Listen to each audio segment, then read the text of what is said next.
J'ai posé mes valises à la librairie Morisaki au début de l'été, et je n'en suis repartie qu'au premier jour du printemps de l'année suivante. Durant ces quelques mois, j'ai habité au premier étage du magasin, dans une pièce envahie par les livres. Un endroit perpétuellement humide, mal ensoleillé et exigu, imprégné par l'odeur de moisi du papier ancien. Pourtant, les jours passés à la librairie Morisaki resteront à jamais gravés dans ma mémoire. Puisque c'est là-bas que j'ai commencé à vivre réellement. Sans cette parenthèse, ma vie aurait été bien moins colorée, bien plus monotone, bien plus triste. Un lieu précieux, inoubliable. Voilà ce qu'est la librairie Morisaki à mes yeux. Les souvenirs vivaces de ces moments tourbillonnent aujourd'hui encore derrière mes paupières. Un coup de tonnerre dans un ciel bleu. Non, en réalité, je n'aurais pas été plus surprise si des grenouilles étaient tombées du ciel. Car ce soir-là, Hideaki, l'homme que je fréquentais depuis près d'un an, a tout à coup lancé « Je vais me marier ».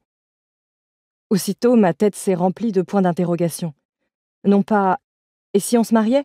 Cette phrase, je l'aurais comprise sans problème. Ou même « J'ai envie de me marier ». Là encore, cela aurait eu du sens. Mais « je vais me marier ?»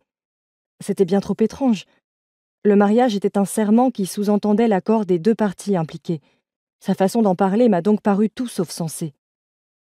Et le ton qu'il avait employé, il n'aurait pas été plus léger et désinvolte s'il m'avait annoncé qu'il avait trouvé une pièce de 100 yens dans la rue. C'était un vendredi soir, à la mi-juin. Nous étions en train de dîner dans un restaurant italien de Shinjuku après notre journée de travail. L'établissement était situé au dernier étage d'un hôtel, un endroit que nous adorions tous les deux, car il offrait une vue imprenable sur les lumières et les néons de la ville.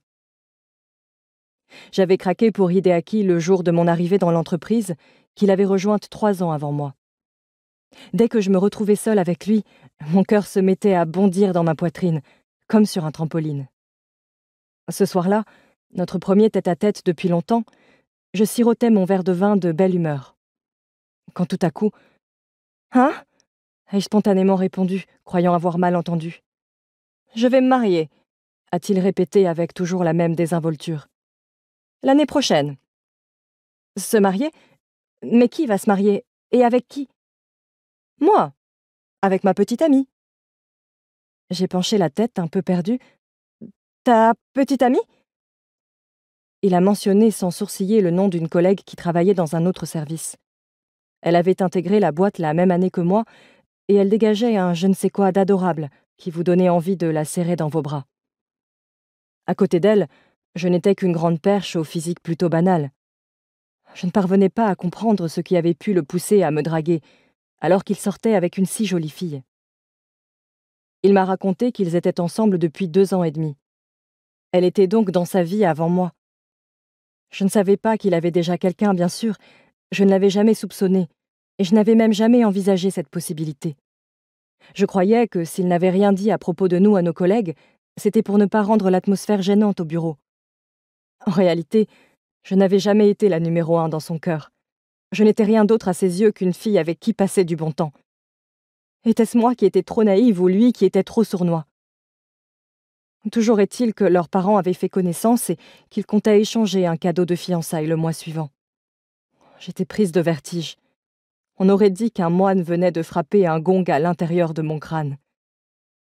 Elle veut absolument se marier en juin, mais c'est trop tard pour cette année, alors on s'y met dès maintenant pour... J'écoutais distraitement les mots qui se déversaient de sa bouche. « C'est super !» ai-je simplement murmuré, me surprenant moi-même. « Oh, merci ! Mais tu sais, Takako, on pourra toujours se voir de temps en temps !» a-t-il ajouté avec un sourire. Son habituel sourire insouciant, un sourire que j'associais aux sportifs. Si l'on avait été dans un mélodrame, je me serais certainement levée pour lui jeter mon verre de vin au visage. Mais je n'ai jamais été douée pour exprimer mes émotions. J'étais du genre à ne pas savoir ce que je pensais vraiment. J'avais besoin de me retrouver seule et d'y réfléchir tranquillement pour ça. Et puis, à ce moment-là, le gong résonnait bien trop fort dans ma tête.